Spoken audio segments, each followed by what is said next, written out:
You ask Tiger to solve. This deals with linear equations with one unknown. The final result is m equals 2. Let's solve it step by step. Group all m terms on the left side of the equation. Add 7m to both sides. Group like terms. Simplify the arithmetic. Group like terms. Simplify the arithmetic. Group all constants on the right side of the equation. Add 4 to both sides.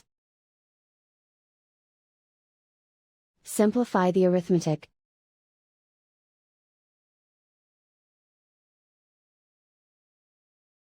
And so the final result is m equals 2.